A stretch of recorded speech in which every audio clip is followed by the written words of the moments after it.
This is light detection near a black hole. I'm Sammy, and Athena is sharing her screen. And our PIs for our research is Dr. Faber, who just spoke, Dr. Barlow, and Dr. Weinstein. So moving on to the next slide. So in 1916, Einstein released his famous theory of relativity.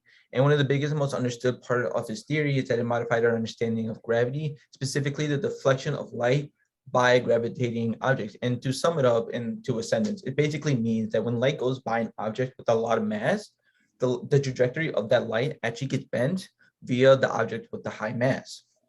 And for the next slide, obviously this is just a theory, and for every theory you need to test it. And that's what Sir Stanley Eddington did, the man to the right of Einstein in the top right corner.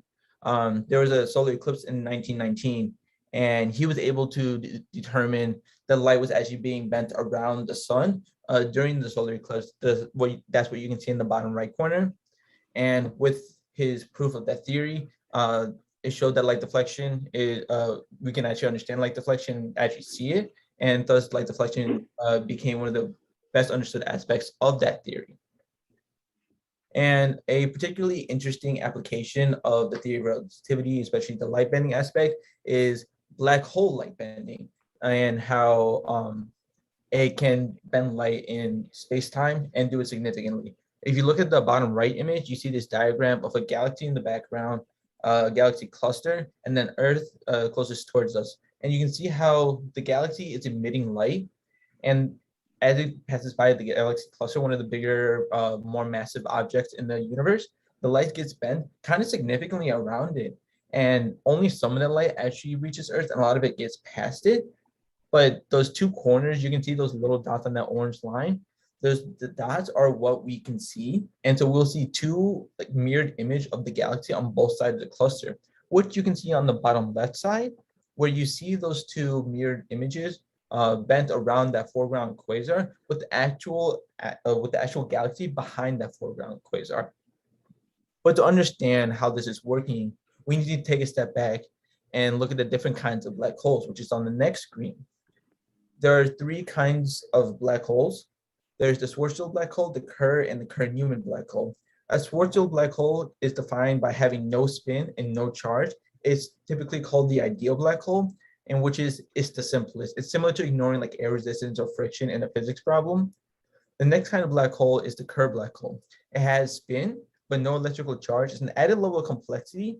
And for our research, the spin is one of the most important characteristics of a black hole, as it impacts the photon path, which is also the light path. They're one and the same. The next part is the Kerr-Newman black hole. And this adds everything up together. It has spin like a Kerr black hole, but then also has charge. It's the most complicated case, and it's interesting to know that technically all black holes are Kerr-Newman black holes. However, charge isn't always necessary to mention, as it doesn't necessarily impact a certain aspect of research, but for ours, it definitely impacted. So what we deal with is the absolute Kerr-Newman black hole. So then you might be asking yourself, how does a black hole gain its spin and charge? So stars rotate, they spin. And when they go supernova, they lose the outer region. And you can kind of think of like a figure skater where it's spinning with the arms wide open. And as the figure skater pulls its arm closer in, they go faster. And that's kind of what's happening when a star goes supernova. As its outer regions leave, the core itself starts spinning. And that's why you see like neutron stars spinning really fast. And same with the black hole, it spins faster than the actual star, but thus that's how it gets to spin.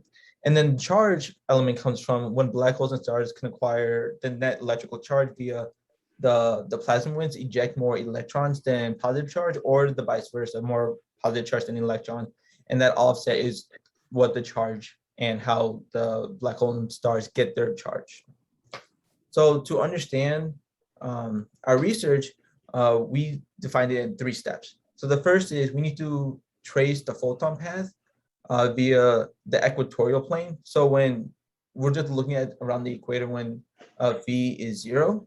And the next step would be when we look at the photon path at a non-equatorial plane. So we're moving away from the equator and seeing how that impacts the photon path. And then the last one is we use Hassao et al. 2020. and their research, and we want to verify and expand upon their analysis. They created a lot of the formulas for a photon path via a Kerr-Newman black hole. We just want to confirm their analysis and then expand upon it.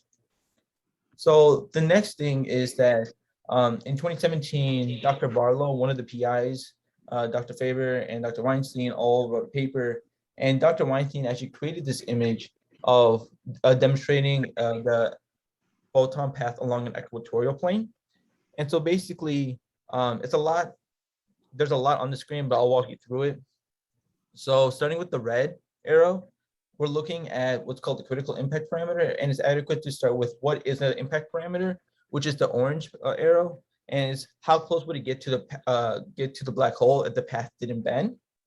And the critical impact parameter is basically saying as it approaches the black hole, how close would it get before you go around the black hole forever? You get basically pulled into the black hole forever. While impact parameter you would just pass it, be bent, and then shoot off into space.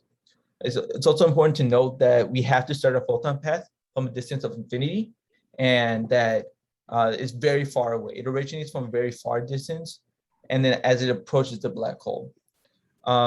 It's the next thing would be the green arrow, which would be phi. That's the angle of which the angle and polar coordinates where the photon path gets deflected away from the black hole.